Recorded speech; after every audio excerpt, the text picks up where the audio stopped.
Hey everyone, tonight we're delving into something even more awkward than pottage and plague, medieval dating. So, before you lean in, pause the chivalry, hit that like button if you're here for the unvarnished truth, and subscribe only if you can handle medieval romance. No ghosting allowed. Let me know in the comments where you'd be most terrified to take a date in medieval Europe. Ready? And let's tumble into tonight's miserable matchmaking. Congratulations, your heart just time traveled to the year 1350. You're single in your early 20s, which in medieval terms means middle aged pubescent plant. And you've woken up in a drafty stone chamber. No silk sheets here, just a scratchy wool shift you slept in for who knows how long. Your first task of the day: avoid fleas, rats, and your cousin Ethel, who's assigned to supervise your every move until the blessed day you wed. Because here's medieval fact number one. If you're a woman, you don't date, you're dated. Your parents, your neighbors, the local lord's manservant, everyone has an opinion on who you should marry, based on alliances, land, and that mysterious currency called honor. Love? That's a rare spice, almost as expensive as black pepper, and about as likely to show up on your plate. So, how does courtship even start? Let's say you're lucky enough to catch the eye of someone outside your arranged lot. You spot Sir Geoffrey at the market, tall, well-fed for a noble, smelling faintly of rosewater and arrogance. He bows from 12 paces away, 6 if you're scandalous, and drops a curt "Good morrow, milady." That qualifies as flirting. You can barely hear him over the braying donkey and the butcher's screams, but you nod politely and tilt your head, hoping Ethel doesn't swoop in to remind you to curtsy correctly. Next phase, chaperone patrol. Medieval alone time exists only in the fantasies of troubadours. If Sir Geoffrey wants to speak to you again, he must petition your guardian, usually your father, uncle, or grandmother who's seen too many sons die in skirmishes to trust any man. He'll travel, likely on horseback, bearing gifts: a chick if he's broke, a hunk of cheese if he's thrifty, or, if he really wants to impress, a bauble of glass beads or a few strands of dyed wool. Rose petals? Pure fantasy. Silk? Pricier than a cow. So he picks his present wisely, hoping your family isn't suckered by a shiny trinket. If the guardian is merciful, or greedy enough for a hefty dowry, he permits a visit. That means you sit in the parlor, also home to your mother's spinning wheel and a soggy tapestry, while Geoffrey stands by the hearth like a tax collector. No caffeine to keep him awake, just weak ale. Polite small talk ensues, jabs at the weather, always miserable, compliments on your embroidered coif, hand sewn by your aunt, and awkward pauses filled with the crackle of the fireplace. Invitation to dance? Not here. A tile floor isn't for pirouettes. Instead, you might play the psaltery or sing a devotional hymn, only nothing too upbeat, or you risk rumors of licentious behavior. The goal? Demonstrate you can carry a tune and fold laundry without cursing. Impressive skills for a wife candidate. If both families survive this audition without hurling insults or chairs, negotiations commence. Medieval courtship is less "do you like coffee" and more "name your bride price." Your father pulls out a ledger, or whatever passes for one, and lists what you bring: dowry lands, wedding linens, perhaps a goat or two. Geoffrey's father counters with promises of annual rent, a minor title, and a stall in the stables. Back and forth bargaining like a pig auction until someone blinks. Then the contract is drafted by the local scribe in Latin, because why not add a language barrier to your future marriage? Now, engagement in medieval Europe is a binding contract. Break it, and you risk fines, public shaming, or worse, a writ of breach of promise. That's a medieval lawsuit where your family might have to pay damages for lost status, so couples aren't free to be fickle. Engagement means you're practically married, just waiting for the priest to whisk in the holy water. And speaking of the priest, religious ceremony is non-negotiable. Forget destination weddings. This is in your local parish church with a congregation of geese if you're rural, or a dozen bored nobles if urban. Vows are in Latin. You must memorize them or risk the priest rewriting them mid-ceremony to sound more pious. There's no, you may now kiss the bride, just a blessing and a sturdy handshake because mouth-breathing strangers are frowned upon. But let's rewind. What about romance? Are there secret notes hidden under benches? Rarely. Literacy is low. Most courtship relies on gestures, a handkerchief, a lock of hair, or a carved wooden token. Troubadours wander with lamenting ballads about star-crossed lovers, but if you hum a tune too shrilly, the village dogs start howling. Poetry? Only for the clergy and the elites fluent in Occitan. If you're peasantry, strip all hope of sentimentality. Your match is purely economic. A family might pawn off a daughter to the miller's boy to settle a debt. No matchmaking app required. Your parents' ledger does the work. Love blossoms later, maybe, once you're too exhausted from childbirth, averaging 6 kids per marriage, to notice. And divorce? Impossible. The church forbids it. You endure, or you're a widow. But let's imagine you beat the odds. You and Jeffrey actually care for each other.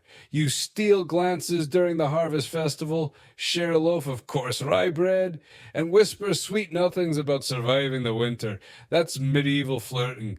Hope for spring, a shared rat sighting, or complaining about stubbed toes on cobblestones. Groundbreaking stuff. On your wedding night, privacy is again a myth.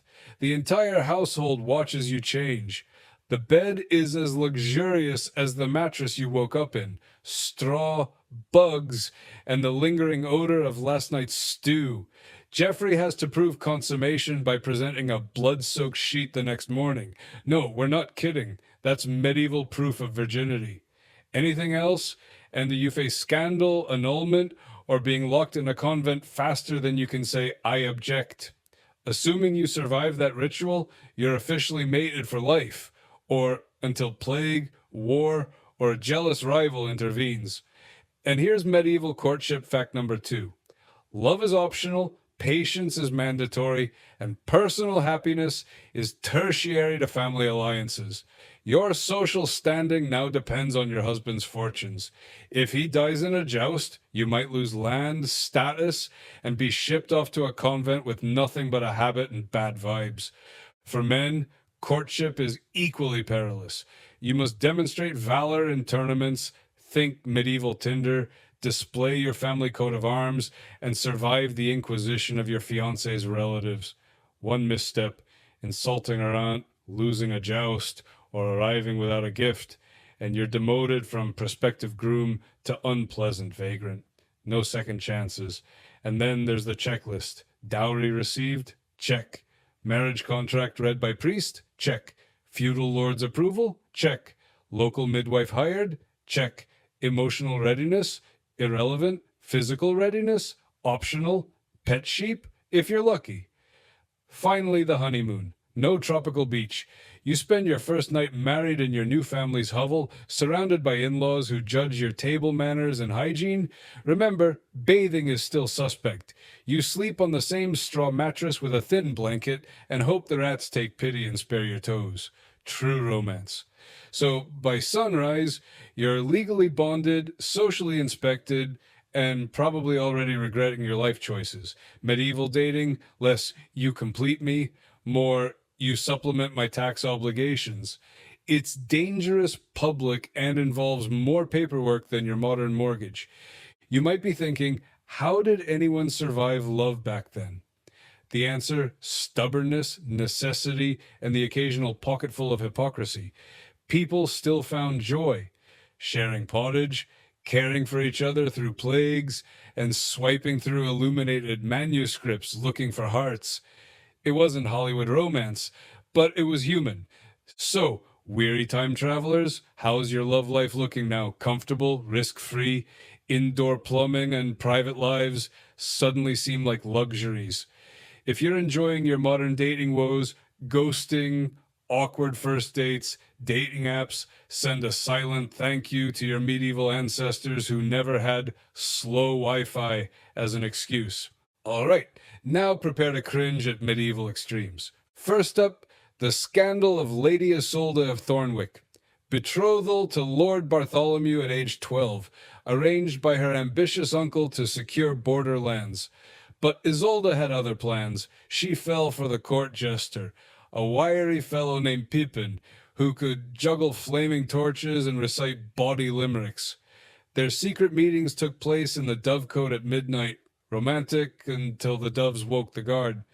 When discovered, Pippin was dragged to the stocks, and Isolde was confined to a tower with nothing but stale bread and the company of her embroidered tapestries. No jury, no trial, just family justice. Lesson learned. In medieval dating, secrecy is romantic until it's treason. Next, dowry disputes that would make modern prenups look simple. Meet the case of Sir Nigel and Mistress Beatrice. Beatrice's family promised land and 10 cows. Nigel's promised a small parcel of woodland and 2 sacks of barley.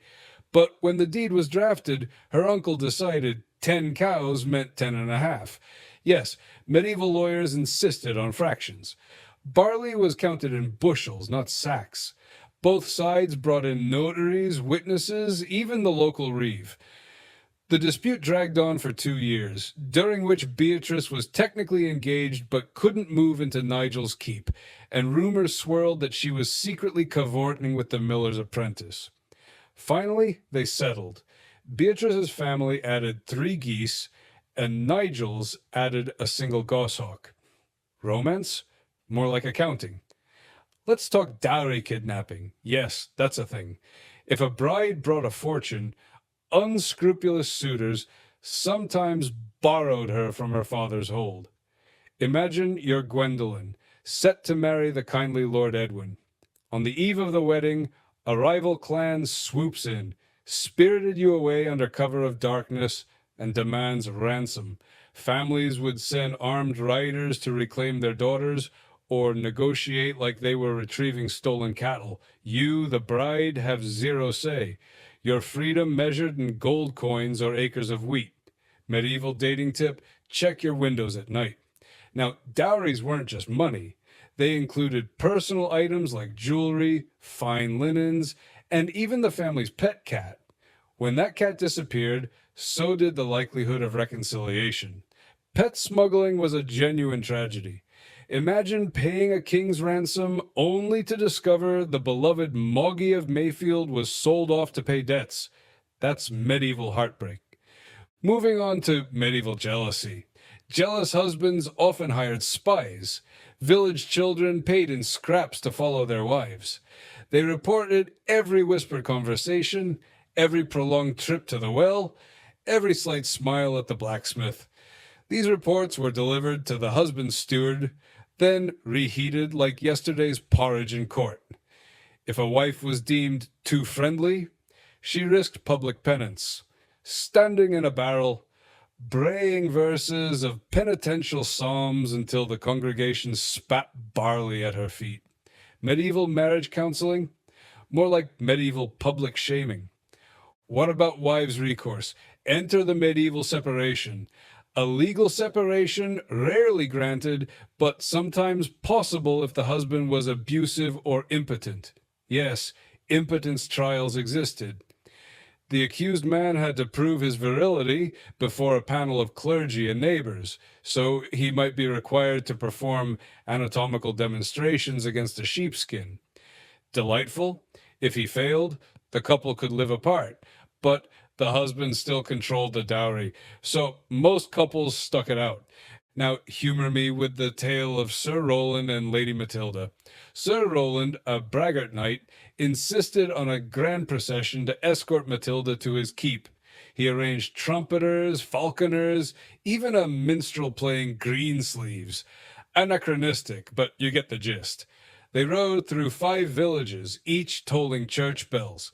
By the time they reached Roland's castle, Matilda had contracted 2 colds, a sore back, and severe neck pain from the heavy ivory necklace Roland insisted she wear. She arrived looking pale, swollen, and decidedly unromantic. Medieval romance, more injury than infatuation. On the bright side, shared survival bred affection. Husbands and wives faced raids, famines, and the Black Death together.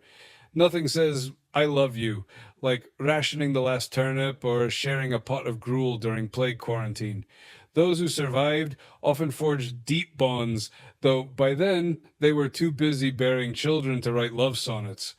Let's not forget little medieval marriage customs that were peculiar. For instance, the foot in the stirrup ritual. The groom helps the bride mount her horse, then swears to protect her. If he dropped her, that could be grounds for annulment, because public humiliation voided vows. So imagine a wedding procession where the bride comes perilously close to a concussion, all in the name of solemnizing a contract. Mid-marriage entertainment, wife-carrying contests were a thing, noble jousts adapted for domestic sport. The goal, carry your spouse across a muddy field faster than rivals.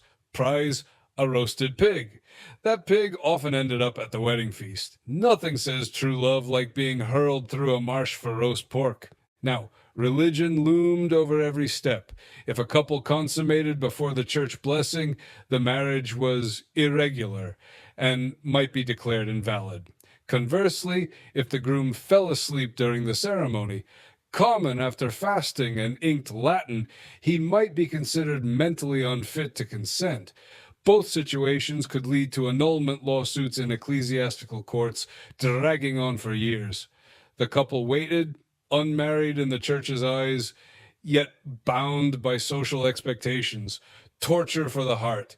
Onto dowager duchesses, widowed noblewomen who often refused to remarry to keep control of their lands. They'd live out their days in seclusion, bedecked in widow's weeds, administering estates and politely declining suitors until death. These women wielded real power, so some knights aimed to wed a widow for political gain, not romance. Imagine courting a dowager 30 years your senior, offering loyalty for land, not love. Medieval pickup line. How about hapless affection in exchange for your duchy? But enough doom and gloom. Let's spotlight the odd traditions that injected levity. During certain festivals, young couples perform mock marriages, clad in straw hats, garlanded with flowers, parading through town. It was a chance to flirt without real consequences. If festival Cupid struck, sometimes those mock marriages turned real, though families usually intervened before vows were recorded. Then there's the snap marriage. In times of war or plague, couples would spontaneously vow marriage to secure inheritance or care rights. A verbal promise before witnesses sufficed. But without church records, proving the union later was tricky, leading to posthumous disputes, contested wills, and ghostly rumors of ghostly brides haunting castles claiming we were wed. Medieval dating indeed, which brings us to love tokens, intricately carved chess pieces, embroidered slippers, and prayer books inscribed with Ego Te Amo. Exchanging tokens was classy until someone lost theirs and diplomacy demanded its return. Those tokens often survived in dusty drawers, rediscovered centuries later by historians who puzzled over their meanings. Speaking of historians, they tell us that while noblewomen composed lyrical laments, peasant wives sang work songs. Their duet of scythe strokes and berry-picking rhythms formed a kind of rural courtship soundtrack. You might recognize lines like, "O lass of the fields, pass yon lugubrious hump," before tossing a berry in her pail. Charming, if you like berries. Now, survival advice for modern daters. If you think waiting 3 days to text is strategic, try waiting 3 months for a dowry negotiation. If you fear toxicity in a relationship, consider medieval hygiene standards. And if you complain about pressure to marry by 30, imagine 15 with a castle and a contract. So, what lessons can we extract? Medieval dating sucked because it prioritized alliances over affection, inspection over intimacy, and paperwork over passion. Yet, beneath the misery, humans still yearned for connection through touch, token, or whispered gratitude for shared survival. Our ancestors were flawed, bound by superstition and feudal law, but in their way, they mastered endurance and adapted romance to harsh realities. Fast forward to today, we have algorithms, icebreaker apps, and curated profiles. We complain about ghosting, but at least we can leave. We bemoan slow Wi Fi, but at least our privacy is sacred. We whine about bad coffee dates, but at least we don't risk public penance if we spill a latte. So, the next time you bemoan modern romance, send a silent toast to the Middle Ages, the era when dating meant bartering goats, enduring dowries, and surviving inquisitions of honor. Remember, every awkward text is a luxury compared to drafting a betrothal contract in Latin.